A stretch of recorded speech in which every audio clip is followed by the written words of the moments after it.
कांग्रेस ने सचिन पायलट को केरल विधानसभा चुनाव की सीनियर ऑब्जर्वर बनाकर एक बहुत बड़ी जिम्मेदारी सौंपी है।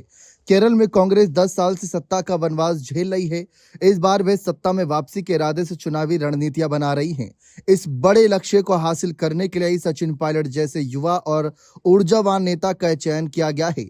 यानी कांग्रेस को सचिन की क्षमता पर भरोसा है। पायलट को केरल स्क्रीनिंग कमेटी के अध्यक्ष मधुसूदन मिस्त्री के साथ मिलकर पार्टी को जीत दिलाने की जिम्मेदारी मिली है।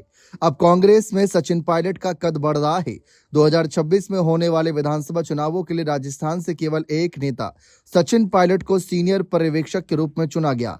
माना जा रहा है कि अब कांग्रेस राजस्थान में सचिन पायलट को उम्रदराज अशोक गहलोत पर तरजीह दे रही है। 2025 में हुए बिहार विधानसभा चुनाव के अशोक गहलोत को कांग्रेस का सीनियर चुनाव पर्यवेक्षक बनाया गया था। इस चुनाव में कांग्रेस की शर्मनाक हार हुई थी। चर्चा है कि कांग्रेस बिहार में अशोक गहलोत की निभाई गई भूमिका से खुश नहीं है। जब बिहार में महागठबंधन की सीट शेयरिंग को लेकर पटना में साझा प्रेस कॉन्फ्रेंस हुई थी तो उसमें कांग्रेस का प्रतिनिधित्व अशोक गहलोत ने किया था। उन्होंने तेजस्वी को सीएम फेस और मुकेश सहनी को डिप्टी सीएम फेस बनाए जाने की घोषणा की थी। बाद में ये घोषणाएं कांग्रेस की हार का एक बड़ा कारण बन गई।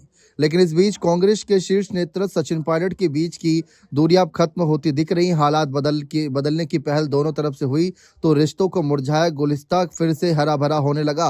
अब दौसा की बाणगंगा में उम्मीदों की लहरें हिलोरे मार रही हैं। सचिन पायलट के 2020 के विद्रोह को बुलाकर कांग्रेस आगे बढ़ चुकी है। पिछले साल ही सचिन ने अशोक गहलोत से मिलकर संबंधों को तार फिर से जोड़े। अशोक गहलोत से लड़ाई कारण पायलट को पहले ही बहुत नुकसान हो चुका है। इसकी वजह से उन्हें डिप्टी सीएम के पद से हटना पड़ा। अब वे नई जिम्मेदारियों के लिए खुद को तैयार कर रही हैं। माना जाता है कि पायलट कांग्रेस में प्रियंका गांधी के ज्यादा करीब है। प्रियंका केरल के वायनाड से ही अभी सांसद हैं। ऐसे में पायलट प्रियंका कहीं ना कहीं एक बार फिर से साख बचाने की कोशिश करेंगे। कांग्रेस एक साल से कहीं ना कहीं खुद को पीढ़ीगत बदलाव के लिए तैयारी कर रही है। फिलहाल अब देखना दिलचस्प रहेगा कि यहाँ पर ये रिश्ते सुधरते हैं बिगड़ते हैं, क्या मोड़ रहेगा और सचिन पायलट को 2028 राजस्थान चुनाव से पहले क्या कुछ और तरजीह जिम्मेदारियां मिलेंगी। देखना दिलचस्प रहेगा। बने रहें चैनल के साथ। बहुत बहुत शुक्रिया।